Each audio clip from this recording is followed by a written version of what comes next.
This is History WWII, and today we journey into one of the most dramatic and destructive chapters of the 20th century, the Pacific theater of World War II. From the sudden shock of Pearl Harbor to the desperate island-hopping campaigns, from the horrors of Iwo Jima and Okinawa to the fiery devastation of Hiroshima and Nagasaki, this is a story of courage, brutality, sacrifice, and survival. It is a war that reshaped nations, ended empires, and gave birth to the nuclear age. Over the next chapters, we will uncover how Japan rose and fell, how the Allies turned the tide, and how millions of lives were forever changed by this conflict across the Pacific Ocean. If you want to understand not just battles and bombs, but the human cost and the enduring lessons of war, stay with us. This is the Pacific War, told in its full intensity, only here on History WWII. By the early 20th century, Japan was transforming from an isolated island nation into a modern imperial power. Victory in the Russo-Japanese War of 1905 shocked the world, proving that an Asian power could defeat a European empire. Yet Japan's ambitions did not stop there. With scarce natural resources, oil, rubber, and iron, Japan increasingly sought expansion into East Asia and the Pacific. The conquest of Manchuria in 1931 and the brutal invasion of China in 1937 revealed Japan's aggressive intentions. By 1940, Japan had joined Germany and Italy in the Axis alliance, further emboldening its military leadership. For many Japanese nationalists, the Pacific was to become their empire's greater East Asia co-prosperity sphere, a euphemism for domination masked as liberation. This vision directly threatened Western colonial interests in the region, including American, British, Dutch, and French holdings. Conflict with the United States was becoming almost inevitable. As Japan expanded, the United States grew increasingly concerned. America had strong economic interests in Asia, especially in the Philippines, Guam, and trade routes across the Pacific. Washington condemned Japan's actions in China, but words soon turned into sanctions. In 1940-41, the U.S. froze Japanese assets and restricted exports of vital resources such as oil and steel. This was a critical blow, as Japan imported more than 80% of its oil from the U.S. To Japan's militarists, this was not just economic pressure, it was an existential threat. The Japanese leadership faced a dilemma: either withdraw from China and scale back their ambitions, or confront the United States militarily to secure the resources of Southeast Asia. Withdrawal was unthinkable. Instead, Japan began to prepare for a strike that would neutralize America's Pacific Fleet in one decisive blow. The stage was being set for one of the most shocking moments in modern history. Within Japan's high command, voices differed on how best to confront the United States. Admiral Isoroku Yamamoto, a brilliant strategist, was acutely aware of America's industrial might. He warned his government, "In the first 6 months to a year of war against the United States, I will run wild, but I have utterly no confidence for the second or third year." Still, Yamamoto designed a bold plan to cripple America before it could mobilize. His target was Pearl Harbor, the U.S. naval base in Hawaii. The plan called for a surprise aerial attack that would destroy battleships, aircraft, and demoralize the American people. Japanese leaders hoped this would force the U.S. to negotiate, leaving Japan free to dominate Asia. Secret preparations began in 1941, as diplomats in Washington negotiated peace even while Japan's fleet moved silently toward Hawaii. The world was on the edge of a cataclysm that would reshape the Pacific forever. On a calm Sunday morning, December 7th, 1941, life in Hawaii seemed ordinary. Sailors aboard battleships at Pearl Harbor were enjoying a day of rest, many still sleeping in their bunks. Families on the island prepared for church, unaware that death was flying toward them across the Pacific. At precisely 7:48 a.m., the first wave of Japanese aircraft appeared in the sky, descending on the unsuspecting American base. Over 180 planes, torpedo bombers, dive bombers, and fighters swept in like a storm. Their targets were the heart of American naval power. 8 battleships anchored in the harbor. Within minutes, torpedoes ripped into the USS Oklahoma and USS West Virginia, while bombs detonated inside the USS Arizona, creating a massive explosion that killed over 1,000 men in an instant. Anti-aircraft crews scrambled to their guns, but confusion and disbelief slowed their response. The Pacific Fleet, thought to be safe at anchor, was suddenly a sea of fire, smoke, and chaos. The attack had begun, and America's history was forever altered. The attack on Pearl Harbor lasted less than 2 hours, but in that brief window, it inflicted catastrophic damage. 4 battleships were sunk, and 4 others heavily damaged. Nearly 200 American aircraft were destroyed on the ground. Their wings shattered before they could even take off. Fuel depots, hangars, and docks erupted in flames. The USS Arizona became a watery tomb, with more than 1,100 sailors trapped beneath its twisted steel. In total, over 2,400 Americans lost their lives that morning, while another 1,000 were wounded. The Japanese lost only 29 planes and a handful of submarines. Yet beyond the material losses lay a psychological wound. The United States had been struck not in some distant battlefield, but in its own Pacific stronghold. Civilians who had believed the war in Europe was far away now realized that no ocean could guarantee safety. The human stories of that day, young sailors diving into burning oil slicks, nurses racing to treat the wounded, families watching in horror from the shore, turned Pearl Harbor into a national trauma. It was a tragedy that demanded vengeance. The day after the attack, President Franklin D. Roosevelt addressed Congress with words that would echo through history. Yesterday, December 7th, 1941, a date which will live in infamy, his speech galvanized the American people. Isolationist voices, once powerful in the U.S., vanished overnight. The nation that had hesitated to enter foreign wars was now united in fury and determination. On December 8th, Congress declared war on Japan with only one dissenting vote. 3 days later, Germany and Italy, Japan's Axis allies, declared war on the United States, drawing America fully into World War II on both the European and Pacific fronts. Pearl Harbor was not the decisive blow Japan had hoped for. Instead, it was the spark that lit America's war machine. Across the nation, young men rushed to enlist, factories converted to wartime production, and a once divided society rallied under the banner of total war. What Yamamoto had feared was now reality. Japan had awakened a sleeping giant, and the Pacific would never be the same again. The attack on Pearl Harbor was only the opening act of Japan's grand strategy. Even as smoke still rose from Hawaii, Japanese forces struck simultaneously across the Pacific and Southeast Asia, launching a blitzkrieg that stunned the Allies. On December 8th, 1941, the same day America declared war, Japanese bombers roared over the Philippines, destroying much of the U.S. Far East Air Force before its planes could get off the ground. General Douglas MacArthur, commanding U.S. forces in the Philippines, was caught unprepared. Within weeks, Japanese troops landed on Luzon, pushing American and Filipino defenders southward. At the same time, Hong Kong came under attack, falling to Japan by Christmas Day.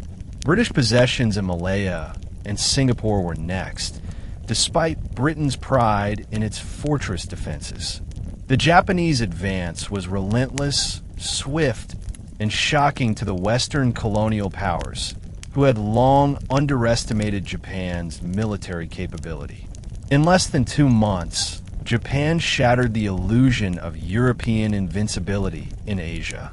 Civilians and soldiers alike were forced to confront a new reality. The Japanese Empire was not only daring, but frighteningly effective. Perhaps the most dramatic symbol of Japan's early triumphs was the fall of Singapore in February 1942. Britain had long boasted that Singapore was the Gibraltar of the East, a stronghold supposedly impregnable against any assault. Yet the Japanese bypassed the naval defenses by advancing through Malaya's jungles, striking with speed and ferocity. British forces, poorly equipped and underestimating their enemy, were overwhelmed. When Lieutenant General Arthur Percival surrendered Singapore on February 15th, more than 80,000 British, Indian, and Australian troops went into captivity. It was the largest surrender in British military history and a crushing blow to Allied morale. Meanwhile, Japanese forces swept into Burma, threatening India, while simultaneously moving south to seize the Dutch East Indies, rich in oil and rubber. The rapid collapse of Western colonies not only expanded Japan's empire, but also inspired nationalist movements across Asia, who saw Japan, at least initially, as a liberator from European domination. But liberation quickly turned to harsh occupation. Forced labor, brutality, and massacres soon revealed the true nature of Japan's rule, replacing hope with fear. In the Philippines, the struggle dragged on into 1942.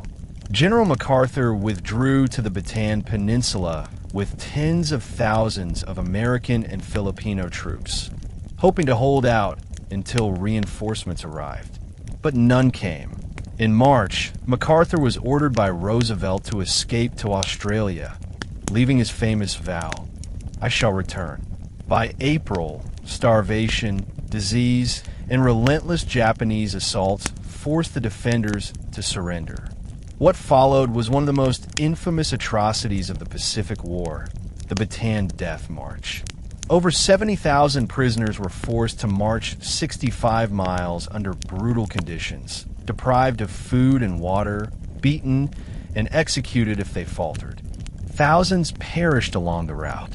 For Americans, the loss of the Philippines was devastating, but the cruelty of the march hardened resolve. Japan appeared unstoppable, stretching its empire from the Aleutian Islands in the north to New Guinea in the south, from Burma in the west to the Central Pacific. Yet beneath the surface of triumph, Japan's leaders had awakened forces they could not easily control. Forces that would, in time, bring their empire to ruin. By the spring of 1942, Japan's empire had reached its greatest height, but its leaders wanted more. Their next target was Port Moresby in New Guinea, a strategic point that would threaten Australia and cut off Allied supply lines. To capture it, the Japanese launched a massive naval operation in May 1942. But this time, the Allies were ready. Thanks to American codebreakers who had begun deciphering Japanese communications, Admiral Chester Nimitz knew the enemy's intentions. Task forces under Rear Admiral Frank Jack Fletcher and Rear Admiral Aubrey Fitch moved to intercept. What followed was the Battle of the Coral Sea, the first naval battle in history fought entirely by aircraft launched from carriers. Ships never saw each other directly, as planes became the decisive weapon. Over 4 days, the battle raged fiercely. The Japanese inflicted serious losses, sinking the carrier USS Lexington and damaging the USS Yorktown. Yet they failed to achieve their objective. Port Moresby remained in Allied hands. Strategically, this was the first time Japan's expansion had been stopped. Though tactically a draw, it was an important moral boost for the Allies, proving that the Japanese Navy was not invincible. Barely a month later, Japan attempted an even greater strike. The invasion of Midway Atoll, a tiny island halfway between Hawaii and Asia. The goal was to lure the battered U.S. fleet into a trap, destroy it, and secure dominance of the Pacific. Admiral Isoroku Yamamoto, architect of Pearl Harbor, commanded the operation with confidence. What he did not know was that American cryptographers had again cracked Japanese codes. Admiral Chester Nimitz now knew the exact date and location of the planned attack.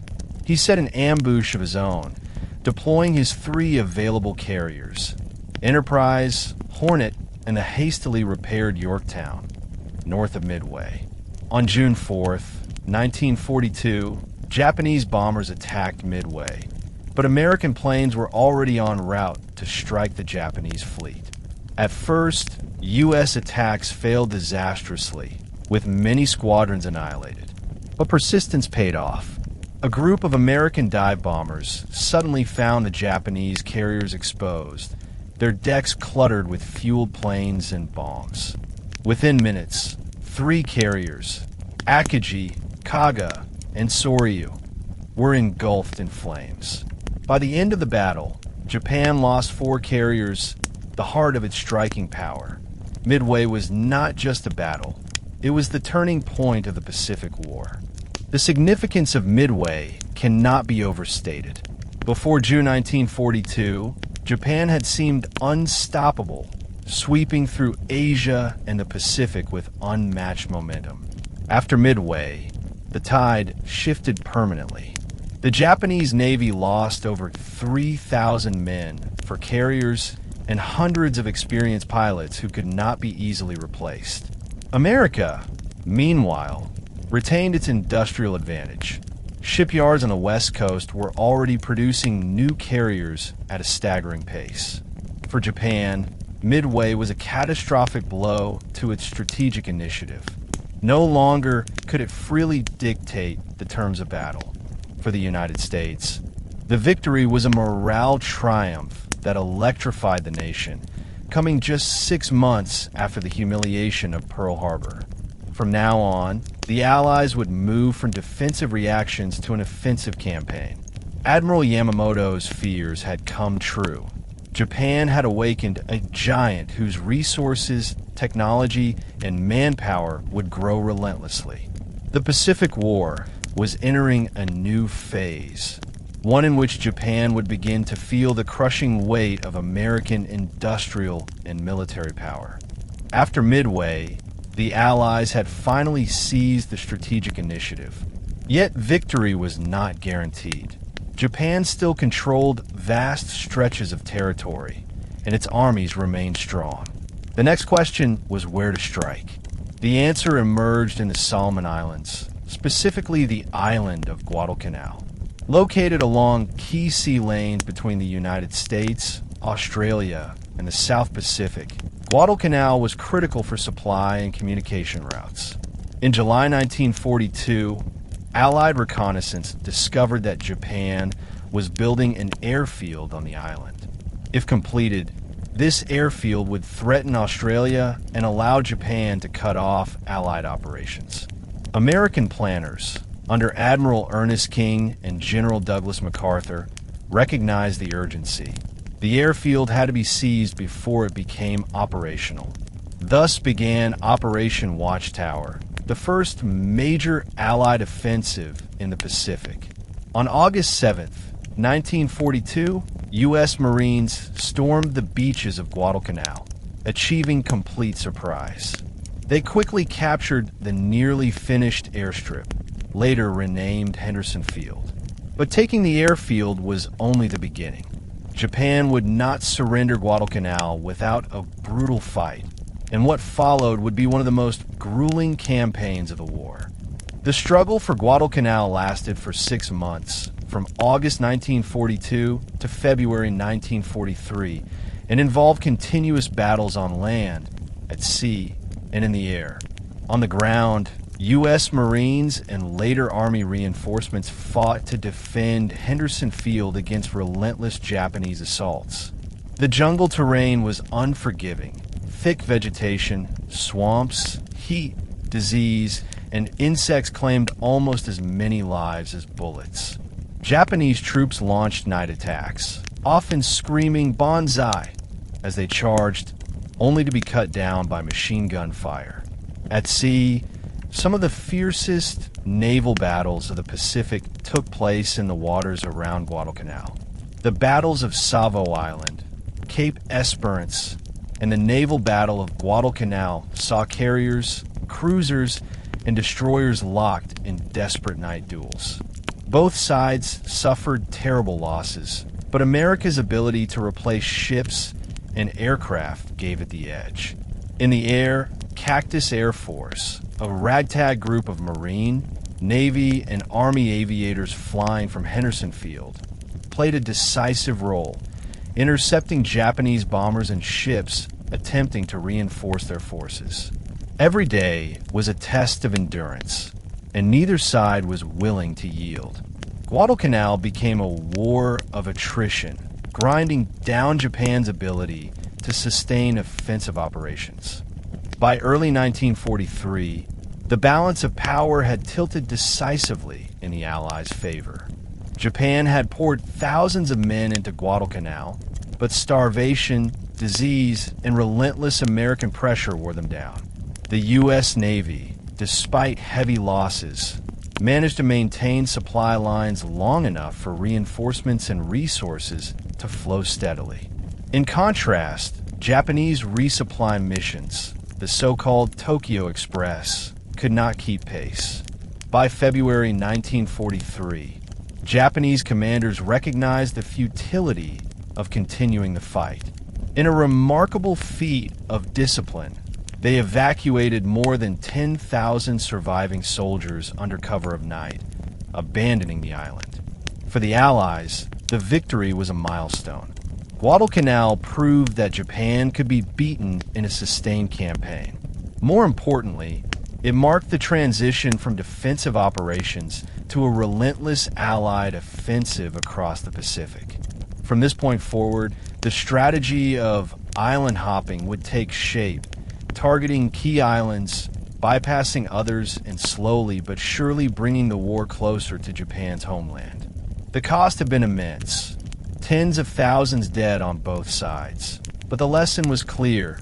The Allies now had the initiative, and they would not let it go. After Guadalcanal, the Allies faced a vast challenge: how to defeat Japan across an ocean dotted with thousands of islands, many heavily fortified. A direct assault on every outpost would cost enormous lives and resources. American strategists, including Admiral Chester Nimitz in the Central Pacific and General Douglas MacArthur in the Southwest Pacific, devised a new approach: island hopping. Rather than attacking every Japanese stronghold, the Allies would select key islands of strategic importance, those with airfields, harbors, or positions controlling supply routes. Other islands, even if garrisoned by thousands of Japanese troops, would simply be bypassed and isolated, left to wither on the vine as their supplies were cut off. This plan allowed the Allies to move steadily closer to Japan while conserving strength. Each captured island became a stepping stone, providing airfields for bombers and staging grounds for fleets. The psychological impact was equally powerful. For the first time, the Japanese Empire, which once seemed endless, was being systematically dismantled. Yet each hop brought immense challenges, as Japanese defenders were willing to die to the last man, turning every battle into a crucible of fire, steel, and blood. The first major test of the island hopping strategy came in November 1943 at Tarawa in the Gilbert Islands. This small atoll, barely 3 miles long, was heavily defended by Japanese troops determined to hold it at any cost. When U.S. Marines landed, they encountered fierce resistance. Low tides prevented landing craft from reaching the shore, forcing many Marines to wade hundreds of yards through chest-deep water under withering machine gun fire. The beaches were littered with bodies as men fell before even reaching cover. Those who survived faced barbed wire, pillboxes, and fanatical defenders firing from fortified bunkers.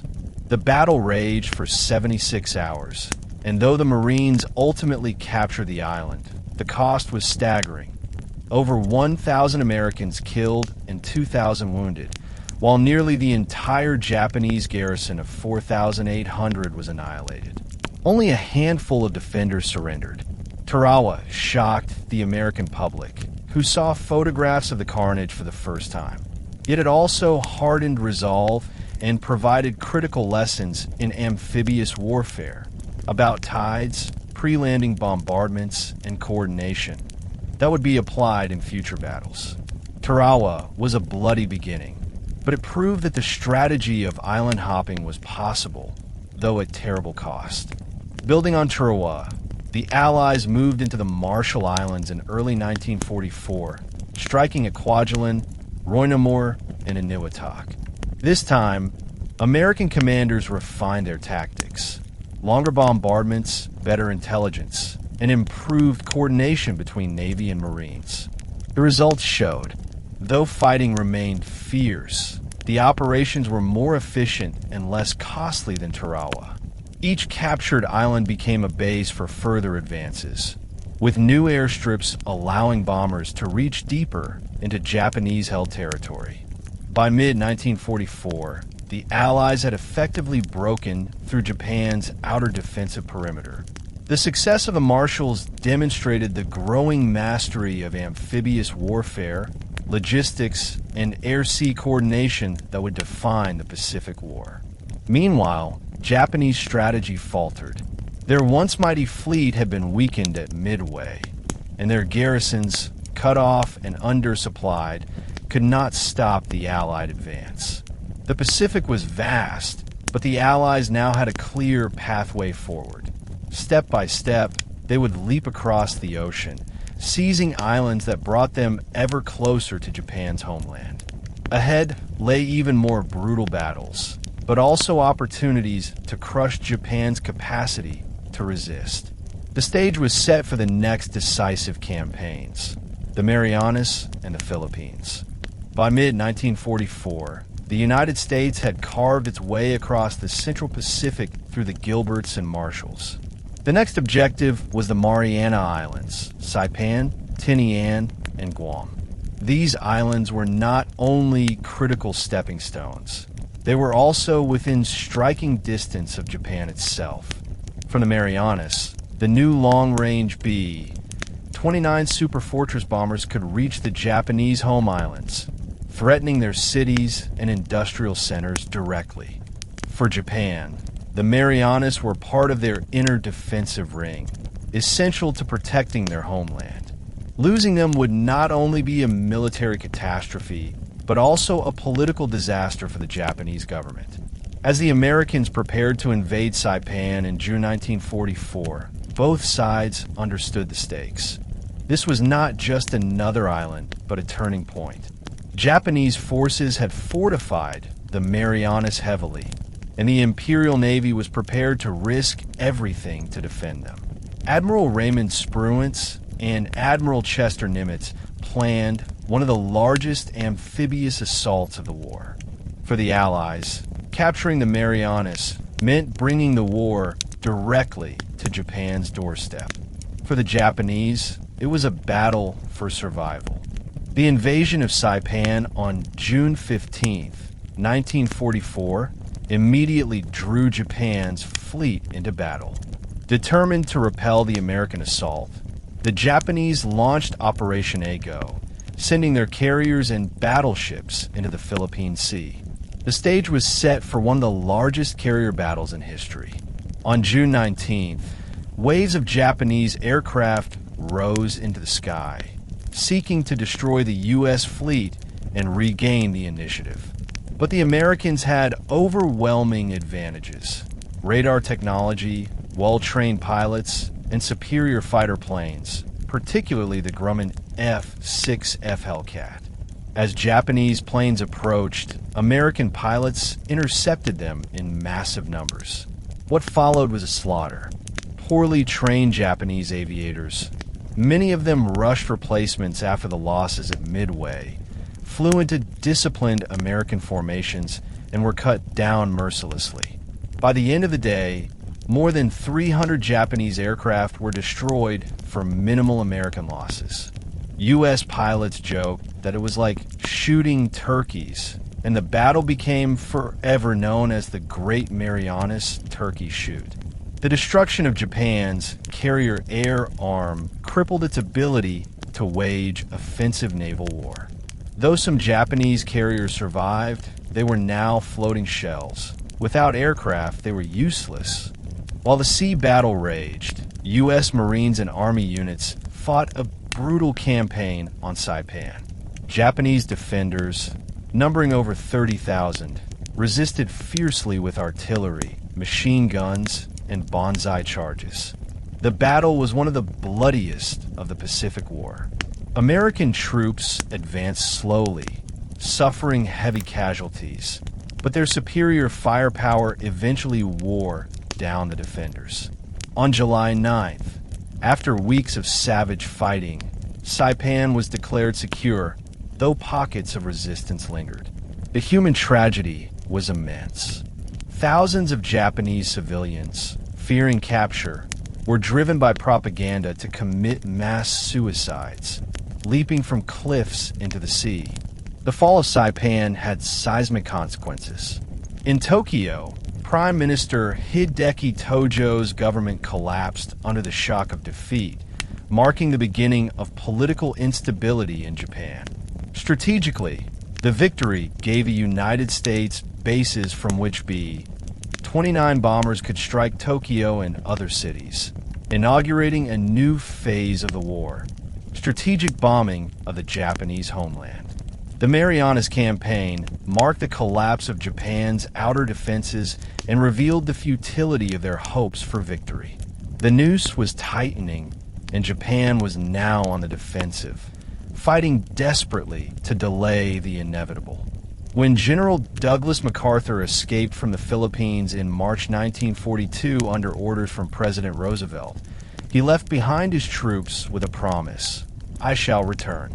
For over 2 years, the Filipino people suffered under brutal Japanese occupation, enduring massacres, forced labor, and famine. Guerrilla fighters resisted in the mountains, waiting for the day American forces would come back. By late 1944, that day had arrived. The Allies, having advanced through New Guinea and the Marianas, now had the strength to liberate the Philippines. Strategically, the islands were vital. Controlling them would sever Japan's supply lines to Southeast Asia, cutting off oil and resources from the Dutch East Indies. On October 20th, 1944, MacArthur waded ashore at Leyte, accompanied by Philippine President Sergio Osmeña, and declared, "People of the Philippines, I have returned. By the grace of Almighty God, our forces stand again on Philippine soil." For Filipinos, it was a moment of hope and vindication. For Japan, it was a nightmare, as the Allies launched a massive assault that would trigger the largest naval battle the world had ever seen. The struggle for the Philippines had begun. The Japanese response to the Leyte landings was desperate and all-encompassing. Determined to crush the invasion, they launched a complex plan involving nearly their entire remaining navy. The result was the Battle of Leyte Gulf, fought from October 23rd to 26th, 1944. This battle was not just large, it was colossal, involving more than 200,000 naval personnel, 40 carriers, 21 battleships, and hundreds of cruisers and destroyers. The Japanese plan sought to lure the American carriers away with a decoy force, while their main battleships and cruisers would smash into the invasion fleet. But the plan unraveled under the weight of American power and confusion in Japanese command. The battle unfolded in several distinct engagements. The Battle of the Sea Beyond Sea, where the giant battleship Musashi was sunk by American airstrikes. The Battle of Surigao Strait, where U.S. battleships executed a classic crossing the T, annihilating the Japanese southern force. And the Battle off Samar, where a small group of American escort carriers and destroyers fought with desperate courage against a vastly superior Japanese force, managing to drive them off. Leyte Gulf ended in a decisive American victory, destroying much of the Japanese fleet and leaving their navy crippled forever. The Battle of Leyte Gulf introduced a terrifying new weapon to the war, the kamikaze. Japanese pilots, recognizing their dwindling chances of victory, began conducting deliberate suicide attacks, crashing explosive-laden planes into American ships. The tactic was both horrifying and effective, sinking dozens of vessels and killing thousands of sailors. It reflected Japan's increasing desperation and willingness to sacrifice lives in a bid to slow the Allied advance. Meanwhile, on land, the fighting in Leyte was brutal and protracted. American and Filipino troops battled Japanese defenders in jungles, swamps, and mountains, enduring heavy casualties. By December, Leyte was secured, but the campaign for the Philippines was far from over. Battles on Luzon and other islands would continue into 1945, exacting a heavy toll on soldiers and civilians alike. For the Allies, the return of the Philippines was a monumental achievement, both strategically and symbolically. For the Japanese, it marked the loss of their southern lifeline and the steady collapse of their empire. The road to Japan's defeat was now visible, though it would still require immense sacrifice to travel. The Philippines had been reclaimed, but the Pacific War was entering its most savage phase. As 1945 began, the Allies had already captured the Marianas and were launching B-29 bombing raids against Japan's home islands. Yet these missions faced a major problem. Japanese fighters based on Iwo Jima, a small volcanic island about 750 miles south of Tokyo, could intercept bombers and cause heavy losses. Additionally, damaged bombers returning from raids often lacked a safe place to land. Iwo Jima's location made it the perfect site for emergency airstrips and fighter escort bases. For these reasons, American planners decided that Iwo Jima had to be taken despite its small size, just 8 square miles. The Japanese, under General Tadamaki Kurabayashi, recognized its importance as well. Rather than defending the beaches, Kurabayashi transformed the island into a fortress of bunkers, tunnels, and caves, with nearly 21,000 soldiers prepared to fight to the death. He ordered his men to inflict maximum casualties, making the island a graveyard for attackers. In February 1945, the U.S. Navy unleashed one of the heaviest bombardments in history, pounding the island for days. Yet beneath the volcanic rock, the Japanese waited, untouched and ready. The Marines who were about to land would face one of the most harrowing ordeals of the entire war. On February 19th, 1945, the first waves of U.S. Marines stormed ashore at Iwo Jima. Immediately, they discovered the nightmare Kurabayashi had prepared. The black volcanic sand made movement agonizingly slow, while Japanese machine guns and artillery opened up with devastating precision. Marines clawed their way inland yard by yard, often taking hours to advance a few hundred feet. Casualties mounted rapidly, yet amidst the horror, one moment would become immortal. On February 23rd, a group of Marines climbed Mount Suribachi, the island's volcanic peak, and raised the American flag. An Associated Press photographer, Joe Rosenthal, captured the second flag raising in a photograph that became one of the most famous images of the 20th century. To Americans, it symbolized courage, sacrifice, and inevitable victory. But for those still fighting, the battle was far from over. The Japanese continued to resist fiercely from underground bunkers and tunnels, launching counterattacks at night and refusing to surrender. Marines fought hand-to-hand, using flamethrowers, grenades, and explosives to root out defenders. Every inch of ground was paid for in blood. What should have been a quick operation turned into a month-long slaughter. By the time the island was declared secure on March 26, 1945, Iwo Jima had become a symbol of sacrifice. Nearly 7,000 Americans were killed and 20,000 wounded, more than on any other island campaign to that point. Of the 21,000 Japanese defenders, almost all were killed. Fewer than 1,000 surrendered, many choosing suicide over capture. The human toll was staggering, but the strategic gains were undeniable. Over the following months, more than 2,400 damaged B. 29 bombers made emergency landings on Iwo Jima, saving tens of thousands of American airmen. Fighter escorts launched from the island provided crucial protection for bombing raids on Japan. For the Japanese, Iwo Jima was both a heroic stand and a tragic waste, reflecting the futility of resisting a foe with overwhelming industrial and military superiority. For the United States, it was a grim preview of what an invasion of the Japanese home islands might cost. If such massive losses were required for a tiny island, what would happen on the beaches of Kyushu or Honshu?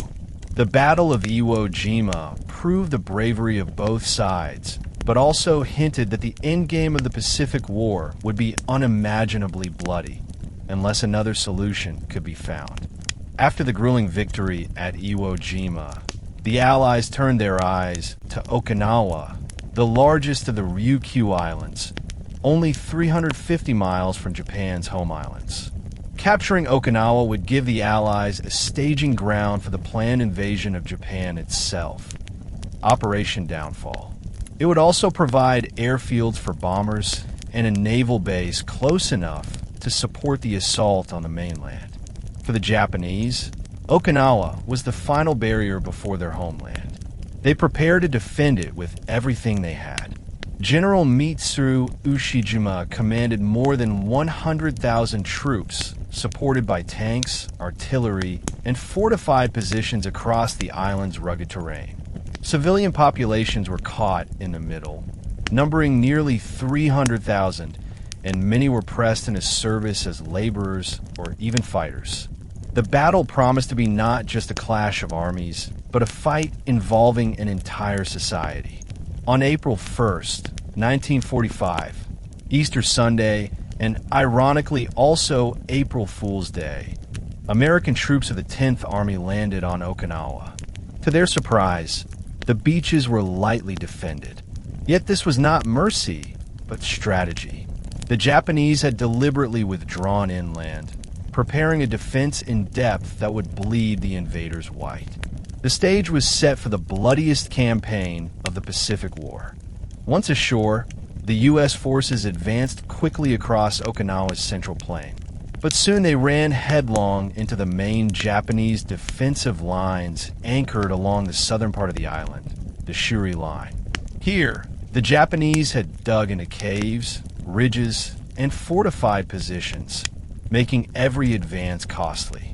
Battles for ridges like Kakazu, Sugarloaf, and Shuri Castle turned into weeks-long slaughters.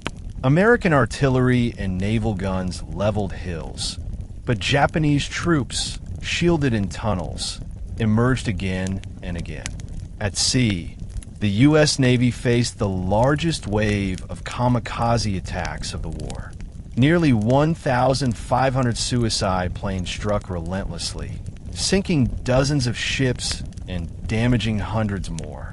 One destroyer or carrier after another went up in flames as Japanese pilots gave their lives in desperate attempts to halt the Allied advance.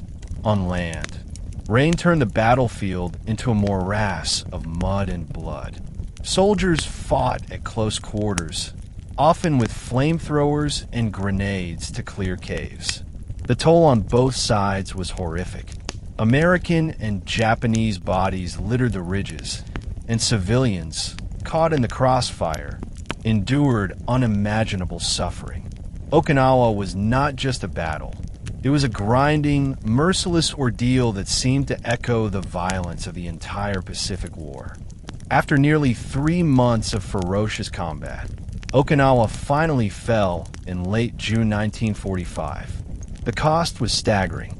More than 12,000 Americans were killed and 50,000 wounded. Japanese military deaths reached nearly 100,000, while tens of thousands of civilians perished. Estimates range as high as 150,000.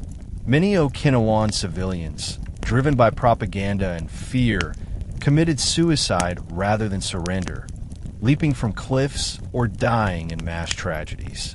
The island itself was left a wasteland of ruins, burned villages, and shattered lives.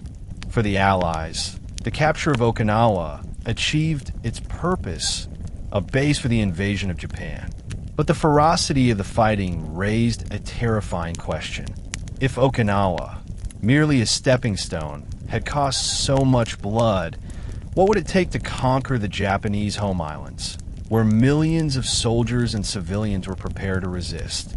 Military planners estimated that an invasion might cost hundreds of thousands of Allied lives, and perhaps millions of Japanese. The carnage of Okinawa weighed heavily on Allied leaders and influenced the fateful decisions that followed. It was clear that the Pacific War was entering its final chapter, but at a cost that was almost unbearable. The question now was how to end it. By late 1944, with the Marianas secured, the United States could now launch direct bombing raids against the Japanese home islands using the B-29 Superfortress, the most advanced long-range bomber of the war. At first, the raids targeted industrial facilities with high-altitude precision bombing. But Japan's dispersed industry, poor weather, and the jet stream winds over Japan made accuracy almost impossible. The results were disappointing. Then came General Curtis LeMay, commander of the XXI Bomber Command, who introduced a grim new tactic: low-altitude nighttime incendiary bombing. Japanese cities, built largely of wooden houses and tightly packed neighborhoods, were terrifyingly vulnerable to fire. LeMay reasoned that instead of trying to hit individual factories, it was better to burn entire cities, destroying both industrial output and civilian morale. In March 1945, the plan was put into effect. Hundreds of B-29s, stripped of defensive guns to carry more bombs, flew low over Tokyo and dropped incendiaries, napalm and magnesium firebombs that ignited the city. The results were catastrophic. Tokyo became a sea of fire, and tens of thousands of civilians were trapped in a nightmare no one could have imagined. It was the beginning of a campaign that would incinerate Japan's cities one by one. On the night of March 9th to 10th, 1945, more than 300 B-29s attacked Tokyo in what would become the deadliest air raid of the war. Incendiary clusters rained down on the city, setting entire districts ablaze. Within minutes, a massive firestorm erupted, with flames consuming everything in their path and sucking oxygen from the air. Winds created by the inferno turned the city into a furnace, sweeping fire through wooden houses and narrow streets. Civilians tried desperately to flee, but many suffocated in underground shelters or were incinerated as the firestorm leapt over rivers and canals. In just a few hours, 16 square miles of Tokyo were reduced to ashes. At least 100,000 people were killed, and over 1 million were left homeless. It was a level of destruction greater than that of Hiroshima later in the year. Survivors described the horror of charred bodies lying in the streets, children separated from parents, and families consumed by flames. For Japan, the Tokyo raid shattered any illusions of safety. For the Allies, It marked a new phase of total war in which entire civilian populations became targets. And yet, this was only the beginning. Other cities would soon share Tokyo's fate. Following Tokyo, American bombers turned their fury on Nagoya, Osaka, Kobe, and dozens of other cities. By the summer of 1945, over 60 Japanese cities had been bombed with incendiaries, leaving millions homeless and more than 500,000 dead. Urban Japan was reduced to ashes, its people displaced, traumatized, and starving. The campaign achieved its military goal. Japan's industrial capacity collapsed, transportation networks were crippled, and morale plummeted. Yet the ethical questions were immense. Critics asked whether the deliberate destruction of civilian centers constituted a war crime, while defenders argued it hastened the end of the war and spared lives by avoiding a prolonged invasion. General LeMay himself later admitted, "If we had lost the war, we would have been tried as war criminals." The firebombings illustrated the brutal logic of total war, where distinctions between military and civilian blurred in the pursuit of victory. For the Japanese people, the raids were apocalyptic. Families dug shelters, fled to the countryside, or lived in ruins. The firebombing campaign set the stage for the final and most controversial act of the Pacific War, the use of atomic weapons against Hiroshima and Nagasaki. By the summer of 1945, Japan's situation was dire. Its navy was shattered, its cities lay in ruins, and millions of its people faced starvation. Yet the Japanese leadership refused to surrender. The ruling military clique still clung to hopes of negotiating favorable terms, perhaps through Soviet mediation. They demanded guarantees that the Emperor Hirohito would remain on the throne and that Japan would not face occupation. The Allies, determined to secure unconditional surrender, were unwilling to accept such conditions. In July 1945, at the Potsdam Conference in Germany, Allied leaders Harry Truman of the United States, Winston Churchill of Britain, and Chiang Kai-shek of China issued the Potsdam Declaration. It called on Japan to surrender unconditionally or face prompt and utter destruction. The declaration promised Japan would not be enslaved, but made no explicit guarantees about the emperor's future. When Japan responded with silence, what Prime Minister Kantaro Suzuki called mokusatsu, or kill with silence, the Allies interpreted it as defiance. For Truman, who had just learned of the successful test of the atomic bomb at Alamogordo, New Mexico, this response seemed to close the door on diplomacy. The stage was set for the most momentous decision of the war. While battles raged across the Pacific, a secret project had been underway for years in the deserts of New Mexico, the labs of Los Alamos, and the reactors of Oak Ridge and Hanford. Known as the Manhattan Project, it was the largest scientific and military undertaking in history, employing more than 130,000 people. The goal, to build an atomic bomb. Guided by physicist J. Robert Oppenheimer, engineers and scientists harnessed the power of nuclear fission to create a weapon of unprecedented destructive force. On July 16, 1945, at the Trinity Test Site in New Mexico, the first atomic bomb was detonated. The explosion lit up the desert with a blinding flash, producing a fireball hotter than the sun and a mushroom cloud towering miles into the sky. Witnesses were awestruck, and Oppenheimer famously recalled a verse from the Bhagavad Gita, "Now I am become death, the destroyer of worlds." For President Truman, the successful test provided an option that could end the war without a costly invasion of Japan. Military planners estimated that an invasion of the Japanese home islands might cost up to 1 million Allied casualties and many more Japanese deaths. The atomic bomb seemed like a way to avoid that nightmare, but a moral cost no one fully grasped. In the weeks following the Trinity test, debate raged within the U.S. government. Some argued Japan was already on the brink of collapse and might surrender if assured the emperor could remain. Others insisted that only a shock of unimaginable magnitude would compel Japan to give up its fight. The planned invasion of Kyushu in November 1945 loomed as a dreadful alternative. President Truman, facing both the desire to save lives and the geopolitical reality of a looming Cold War with the Soviet Union, chose to authorize the use of atomic weapons. The targets were selected carefully: Hiroshima, Kokura, Niigata, and Nagasaki, cities of military significance that had not yet been heavily bombed, making the effects of the new weapon starkly visible.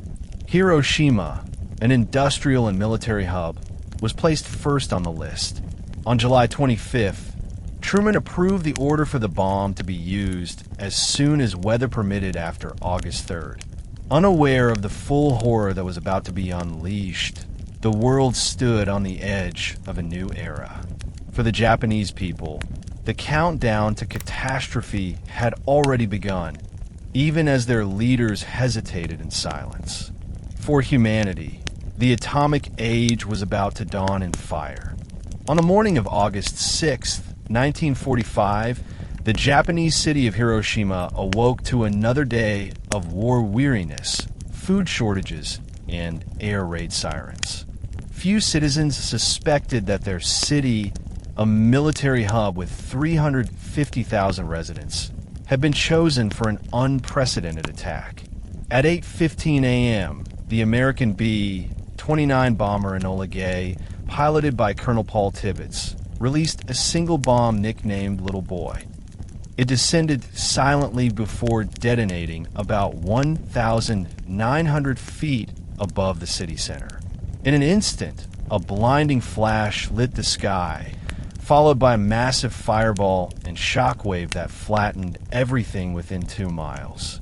The temperature at ground zero reached over 4,000 degrees Celsius, incinerating people instantly and leaving only shadows on walls. Wooden houses burst into flames, rivers boiled, and the city dissolved into a sea of fire and death.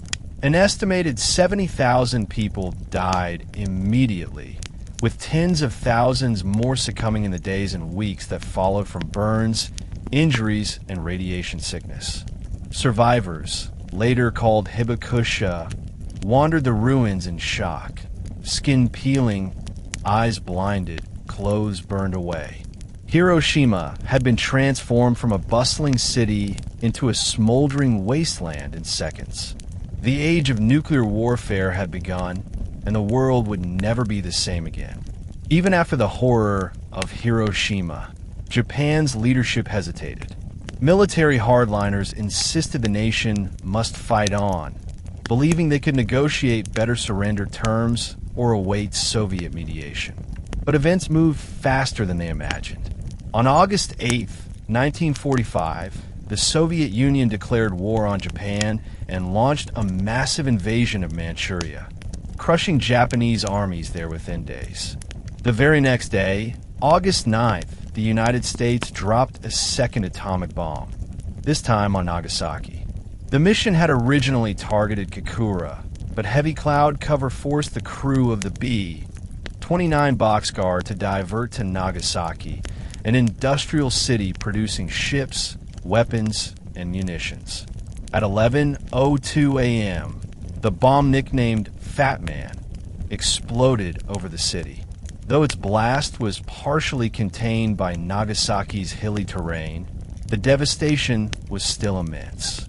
Around 40,000 people died instantly, with tens of thousands more injured. Factories, homes, and schools were obliterated, and survivors endured the same agonizing aftermath as Hiroshima: burns, radiation sickness, and the collapse of families and communities. The combined shock of Hiroshima, Nagasaki, and the Soviet invasion left Japan with no options. The once defiant empire now faced annihilation. For the first time, Japan's leaders began seriously discussing surrender. The atomic bombings of Hiroshima and Nagasaki remain among the most debated acts of war in history. For the United States, they appeared to achieve their goal, forcing Japan to surrender without the catastrophic casualties predicted for an invasion. Yet the human cost was staggering. By the end of 1945, the two bombings had killed more than 200,000 people, the vast majority civilians. Survivors bore scars, illnesses, and traumas for the rest of their lives. For Japan, the bombings were not just military defeats, but cultural and spiritual cataclysms. Entire neighborhoods, temples, and generations were wiped out in seconds. Globally, the atomic bombings marked the dawn of the nuclear age, introducing a weapon capable of ending human civilization. Ethical questions arose immediately. Was the use of such weapons necessary, or were they a demonstration of power aimed as much at the Soviet Union as at Japan? Even within the U.S. military and government, some argued Japan was already on the brink of surrender. Yet others believed the bombs saved millions of lives by ending the war quickly. Whatever the justification, the reality was undeniable.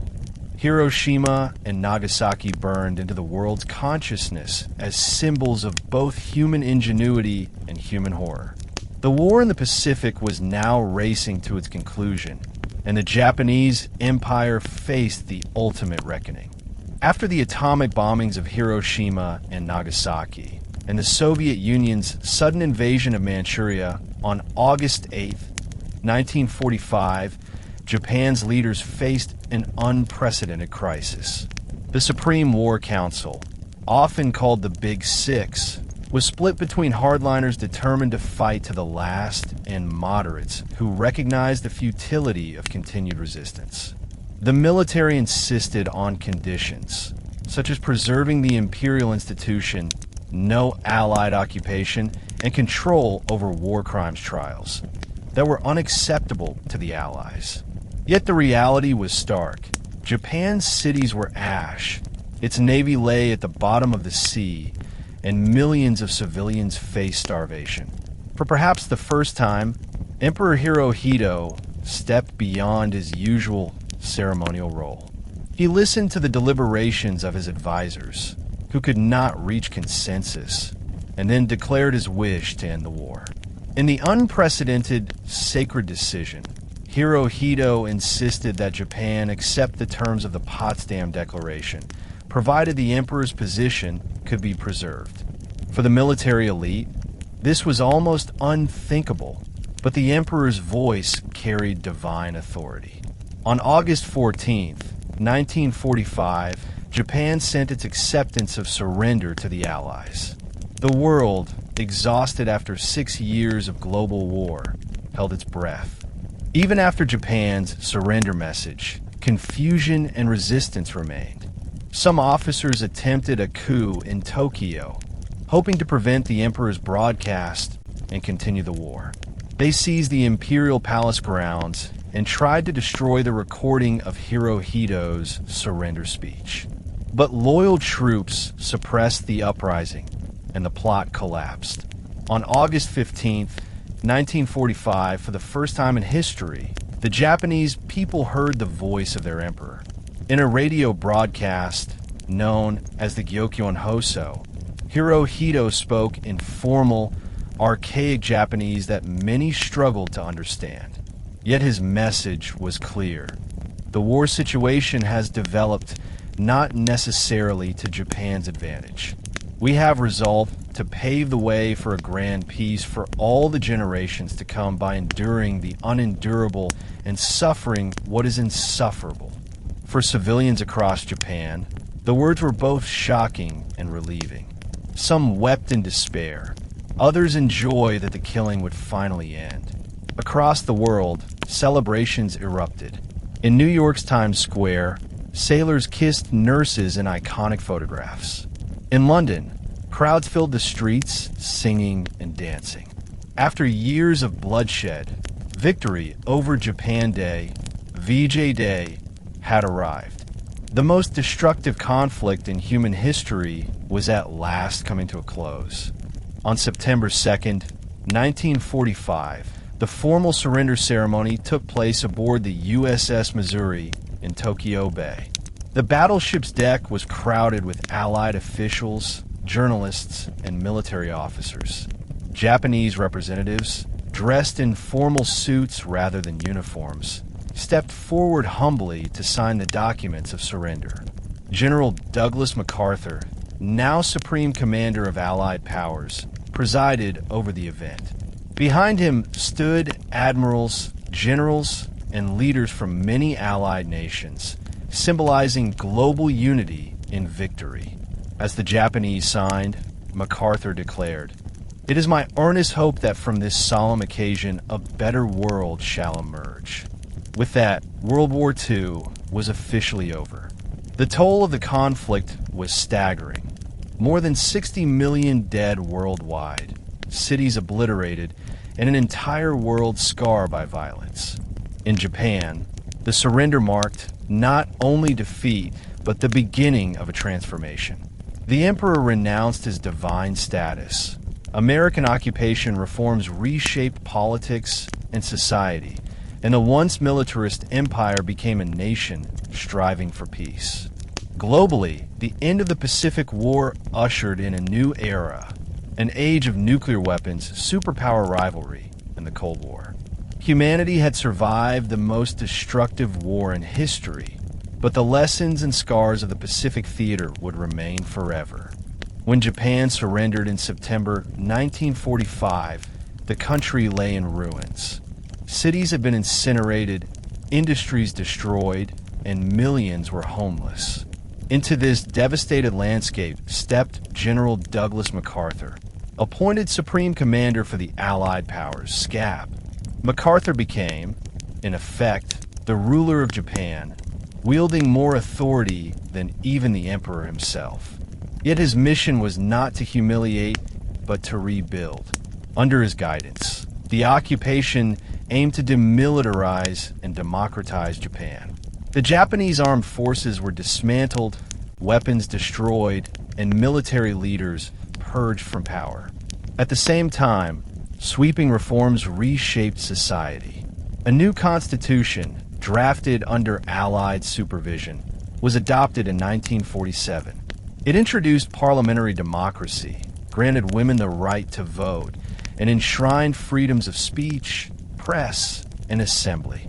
Perhaps most revolutionary was Article 9, in which Japan renounced war forever, declaring it would maintain no armed forces for aggressive purposes. Land reforms broke up large estates, giving farmers ownership of the land they worked. Education was democratized, censorship lifted, and labor rights expanded. For a people long accustomed to militarist rule, these changes were staggering.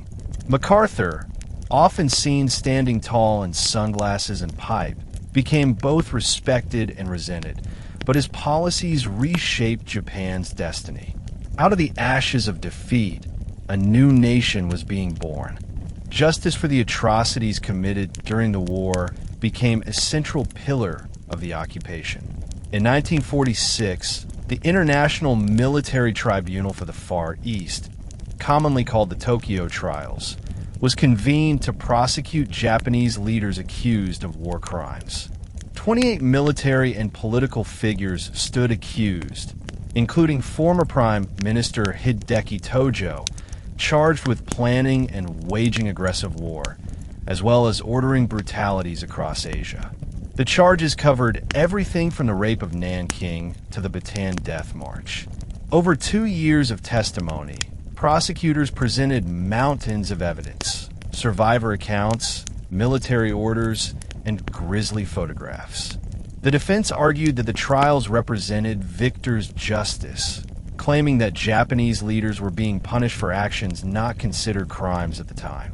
Yet the world had been horrified by the scope of Japanese brutality, and justice was demanded. In 1948, the tribunal delivered its verdicts. 7, including Tojo, were sentenced to death by hanging. 16 received life imprisonment, and 2 others received lesser sentences.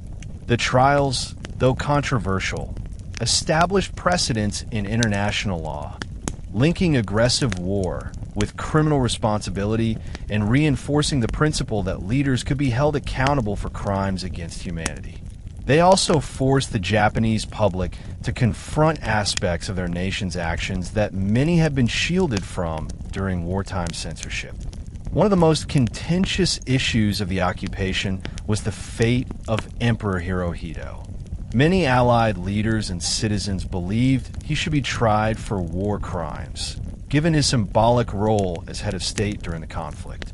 Yet MacArthur and U.S. policymakers made a calculated decision to preserve the emperor as a stabilizing figure, believing his removal might plunge Japan into chaos.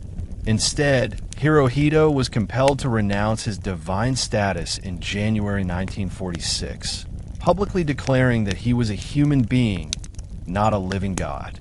This stunning statement shattered centuries of tradition, but also helped legitimize Japan's transition to democracy. The Japanese people, devastated and humbled, entered a period of deep reflection. For many, the war was seen not only as a national tragedy, but also as a moral reckoning. Millions mourned lost family members while also grappling with their country's responsibility for suffering inflicted across Asia. The occupation years were marked by hardship, food shortages, black markets, and poverty, but also by resilience and renewal. Schools reopened, industries slowly revived, and cultural life flourished once again. Out of devastation, Japan began a journey of reconstruction that would ultimately transform it into one of the world's most prosperous and peaceful nations. But before that future could be realized, the scars of war crimes and defeat would remain raw. Barely had the guns of World War II fallen silent when a new struggle began to reshape the world: the Cold War. The United States and the Soviet Union, once uneasy allies against fascism, emerged from the war as superpowers with opposing ideologies. Asia quickly became a front line of this rivalry. In 1945, Soviet armies swept through Manchuria, seizing territory and influencing communist movements across East Asia. In China, the civil war between Chiang Kai-shek's nationalists and Mao Zedong's communists resumed with ferocity.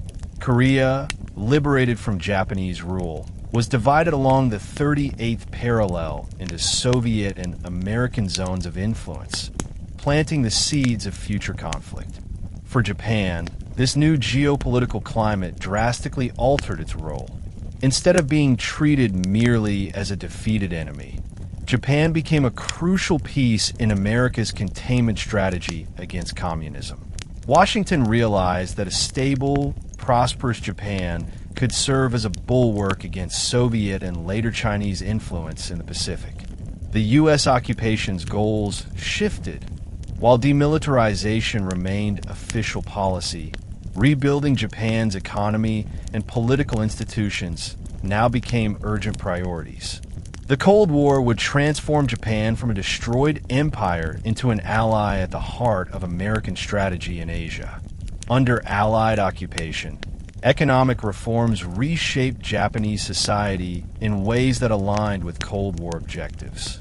Land reform redistributed estates from landlords to tenant farmers, reducing rural inequality and undermining the old feudal structures that had supported militarism. Labor unions were legalized, giving workers new power. Industrialists who had driven Japan's war economy were initially purged, though many later returned as the U.S. sought rapid recovery. The Marshall Plan in Europe had no direct equivalent in Asia, but America funneled aid and resources to Japan to stabilize the country. The Korean War, which erupted in 1950, proved a turning point. U.S. procurement orders for weapons, vehicles, and supplies poured into Japanese factories, jump-starting an economic boom. Companies like Toyota, Mitsubishi, and Sony began their rise during these years, shifting from wartime production to consumer goods and electronics. At the same time, U.S. policymakers encouraged Japan to develop into a capitalist democracy that could showcase the benefits of the Western model against communism. By the mid-1950s, Japan's economy was growing rapidly, laying the foundation for what would later be called the Japanese economic miracle.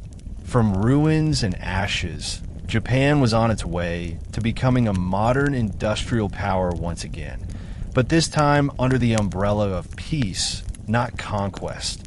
Politically, the Cold War reshaped Japan's identity. The 1947 Constitution, drafted under Allied oversight, created a parliamentary system with strong democratic safeguards. Yet Japan's foreign policy was limited by Article 9, which forbade the maintenance of traditional armed forces. At first, this seemed ideal to the U.S., ensuring Japan would never again threaten its neighbors. But as Cold War tensions escalated, Washington pressed Tokyo to rearm in some form. The outbreak of the Korean War intensified this pressure, leading to the creation of the Japanese Self-Defense Forces in 1954, a military in all but name. Meanwhile, the 1951 San Francisco Peace Treaty formally ended the state of war, restoring Japan's sovereignty. Alongside it, the U.S. Japan Security Treaty granted America the right to maintain military bases on Japanese soil, ensuring a permanent American presence in Asia. This arrangement was controversial within Japan, sparking protests from those who feared a loss of independence. Still, it cemented Japan's role as a central ally of the United States in the Pacific. The shift was dramatic. In less than a decade, Japan had gone from an enemy devastated by war to a key partner in the Cold War order.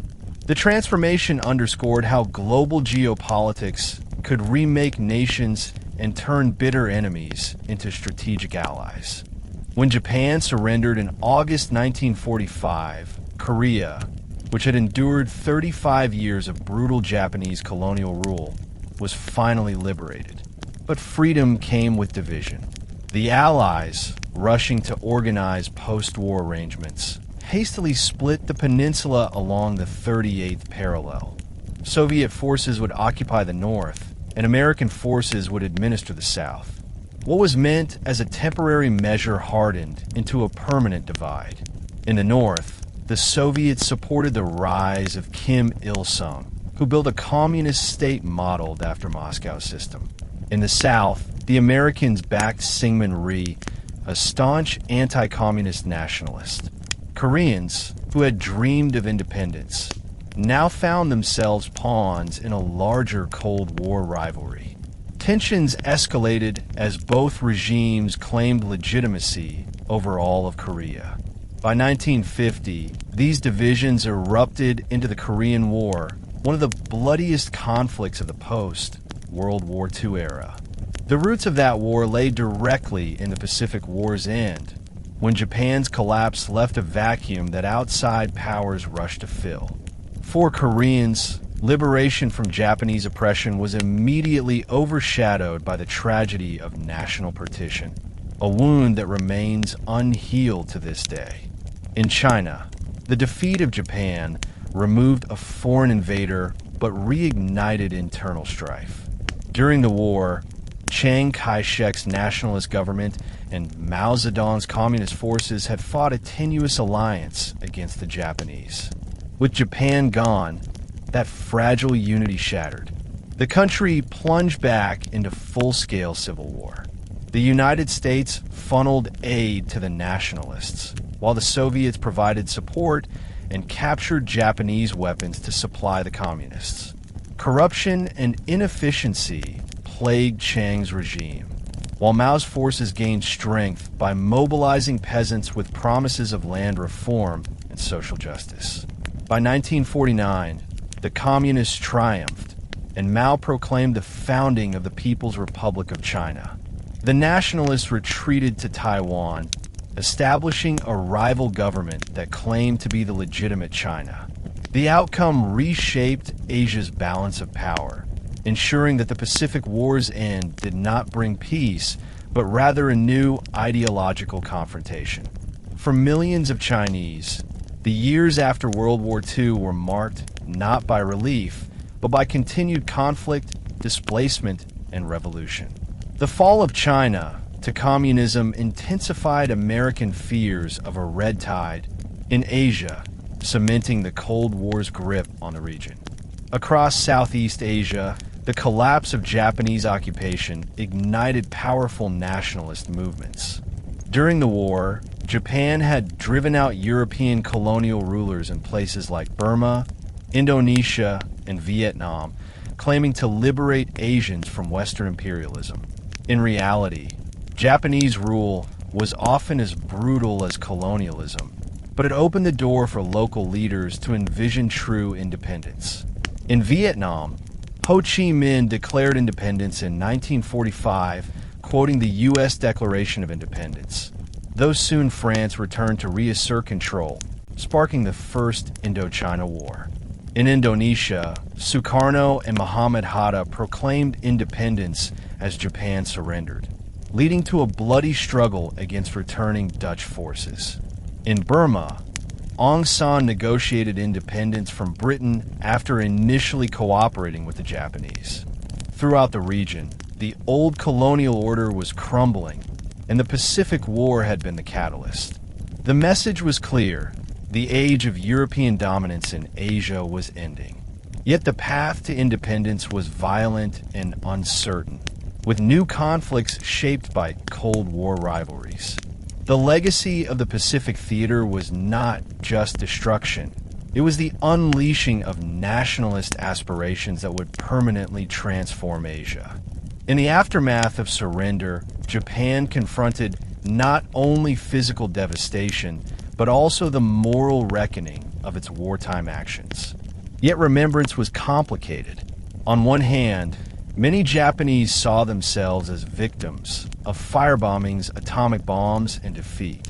Memorials in Hiroshima and Nagasaki emphasized civilian suffering, nurturing a culture of pacifism that shaped Japan's identity for decades.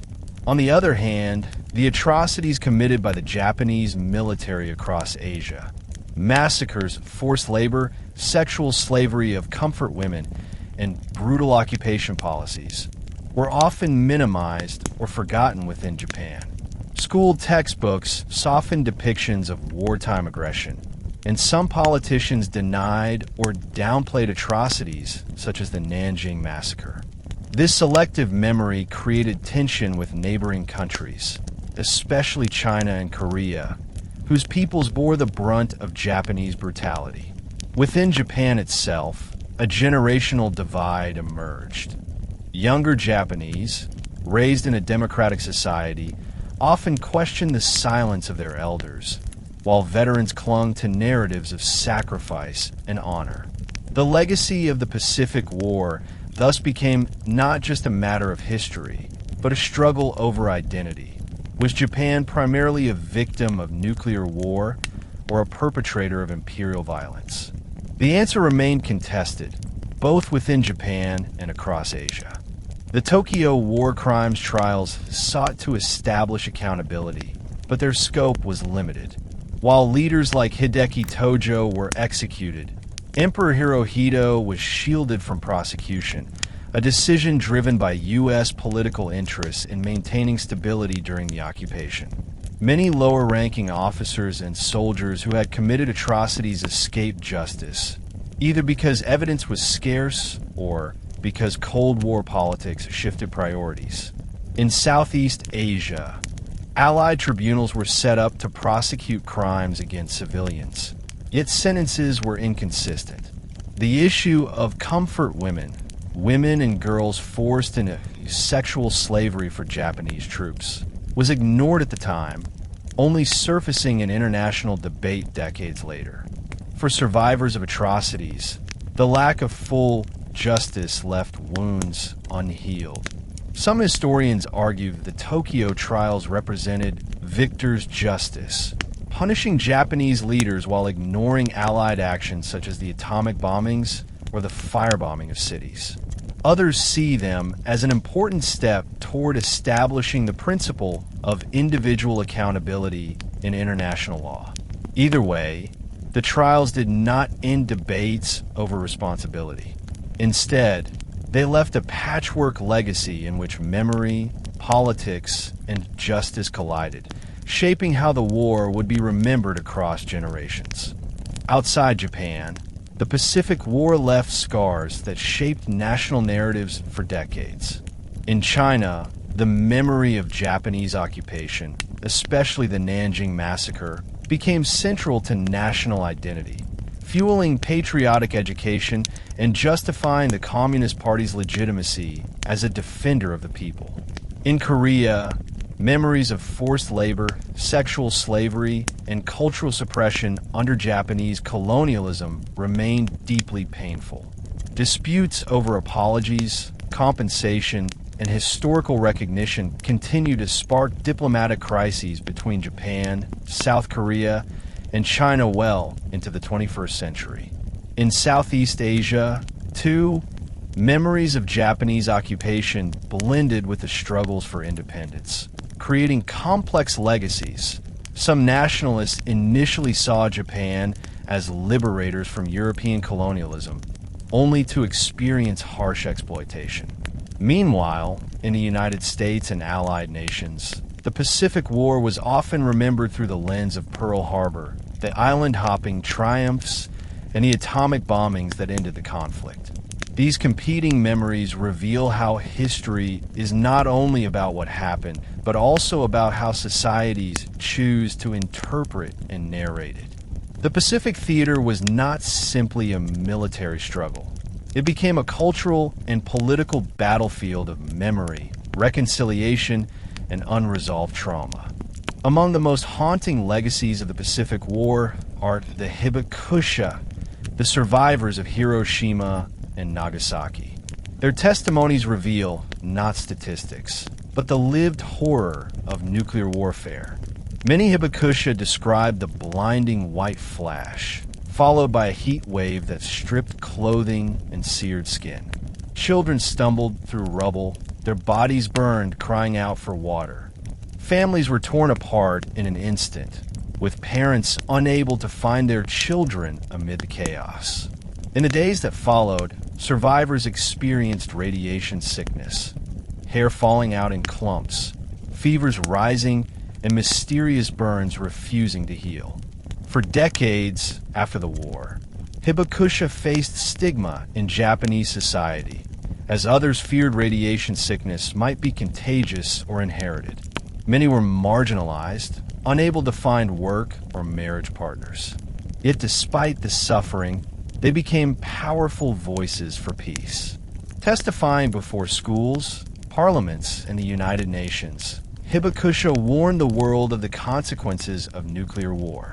Their stories are not just about tragedy, but about resilience, the ability to endure unimaginable suffering and turn it into a plea for humanity. To this day, Hiroshima and Nagasaki are not merely memorials of destruction, but living testimonies of survivors who refused to let the world forget. For soldiers who fought in the Pacific, whether American, Japanese, Australian, Filipino, or others, the war left indelible scars. U.S. Marines who stormed beaches at Tarawa, Iwo Jima, and Okinawa carried memories of comrades cut down beside them, of nights filled with artillery fire and screams, of jungle heat and the stench of death. Many struggled with what we now call post-traumatic stress disorder, though at the time it was little understood. Japanese veterans, too, bore heavy burdens. Those who survived banzai charges or kamikaze missions often carried guilt at having lived when so many others perished. Some felt shame at the atrocities they had witnessed or committed, but remained silent in a society that often discouraged open discussion of the war. Filipino guerrillas who resisted occupation remembered both pride in their struggle and grief for villages burned in reprisals. For decades after 1945, veterans organizations gathered to preserve memories, but as the years passed, fewer remained to tell their stories. The Pacific War was not just a clash of nations, but a generation-defining trauma. Veterans returned to build families and nations, but inside them remained a battlefield of memories, honor, sacrifice, and trauma interwoven into the rest of their lives. While much of the Pacific War narrative focuses on armies and battles, millions of ordinary civilians shaped its course through resistance, endurance, and survival. In the Philippines, guerrilla movements tied down Japanese forces, gathering intelligence for the Allies and protecting communities at enormous risk. In China, villagers resisted occupation through sabotage, hiding fugitives, and refusing collaboration, even as entire towns were massacred. Across Southeast Asia, men and women joined underground networks, hoping liberation would bring freedom from both Japanese occupiers and European colonizers. Yet many voices remained silent in the grand histories. The women forced into sexual slavery as comfort women, the children orphaned by bombings, the farmers whose fields became battlefields. Their suffering rarely made headlines, but was no less central to the war's story. For them, victory in 1945 was not only liberation, but survival against overwhelming odds. Remembering their experiences expands our understanding of the Pacific War beyond strategy and generals. It was, above all, a human catastrophe. Resistance, endurance, and silent suffering were as much a part of the Pacific theater as aircraft carriers and atomic bombs. These countless untold stories remain essential threads in the fabric of history, reminding us that war is lived most deeply by those without power or glory. The Pacific War, stretching from the shock of Pearl Harbor in 1941 to the surrender aboard the USS Missouri in 1945, was not just a regional conflict, but a cataclysm that reshaped the entire world. It was fought across vast oceans, in jungles and mountains, and in the skies over distant islands. Tens of millions of lives were lost, and empires that had dominated Asia for centuries were permanently broken. The defeat of Japan ended its dream of a greater East Asia co-prosperity sphere and marked the collapse of imperial expansion in the Pacific. At the same time, the war accelerated the decline of European colonial powers in Asia. Britain, France, and the Netherlands could never fully reassert control after Japan exposed their vulnerabilities. Out of this vacuum rose newly independent nations, reshaping Asia's political map. Globally, the Pacific War's end signaled the dawn of the nuclear age, where warfare had crossed into a new and terrifying dimension. The Cold War rivalry between the United States and the Soviet Union soon followed, with Asia as one of its central battlegrounds. Yet at the heart of these global shifts lay the stories of millions of ordinary people, soldiers, civilians, survivors, whose lives were forever marked by the war's violence and aftermath. The Pacific War continues to raise fundamental questions about morality, memory, and responsibility. The atomic bombings of Hiroshima and Nagasaki remain both a symbol of scientific achievement and a reminder of humanity's capacity for destruction. The firebombing of Tokyo and the atrocities in Nanjing, Bataan, and countless villages across Asia pose questions about the blurred lines between victory and vengeance, justice and victor's justice. Nations remember the war differently. In the United States, it is often framed as a story of triumph against aggression. In Japan, as a tragedy of devastation and rebirth. In China and Korea, as a wound of occupation and brutality. In Southeast Asia, as both suffering and the spark of independence. These conflicting memories continue to shape politics, education, and diplomacy in the region. Yet perhaps the greatest lesson is the human cost of militarism and total war. From kamikaze pilots to Hibakusha survivors, from Marines on Iwo Jima to civilians in Manila, the war showed that when nations embrace absolute conflict, entire societies are consumed. Remembering these lessons is essential not only for honoring the dead, but for ensuring that the horrors of the Pacific Theater remain warnings for future generations. Today, the legacy of the Pacific War is visible in the peace, prosperity, and tensions of the modern Asia-Pacific region. Japan, rebuilt under American guidance, rose from devastation to become a global economic powerhouse, embracing a pacifist constitution that remains both a shield and a controversy. The U.S. Japan alliance, forged from the ashes of war, continues to anchor security in the Pacific. At the same time, unresolved memories, comfort women, wartime atrocities, territorial disputes continue to spark friction between Japan, China, and Korea. The Pacific War also left behind symbols that transcend politics. The black sands of Iwo Jima, the cliffs of Okinawa, the ruins of Hiroshima's Jimbaku Dome, the solemn decks of the USS Missouri. These places are not just historical sites. They are reminders of sacrifice, destruction, and resilience. As survivors pass away, the responsibility of memory shifts to future generations. The Pacific War teaches us that victory and defeat are fleeting, but the consequences of war, both devastation and renewal, endure for centuries. From Pearl Harbor to Hiroshima, the Pacific War remains one of the most dramatic and transformative chapters in human history. Its echoes continue to shape the modern world, reminding us of the price of conflict and the fragile value of peace.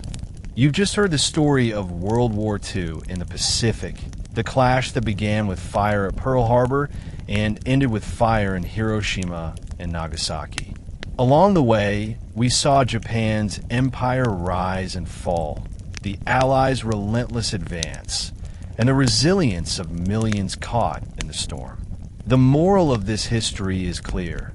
War consumes nations, but it is ordinary people, soldiers, survivors, civilians, who pay the highest price. Remembering their sacrifices is not just about the past, but about guarding our future.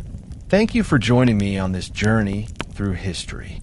This was History Teller YT, where the past lives and its lessons echo into today. Make sure to come back, because the next story awaits, and history always has more to teach us.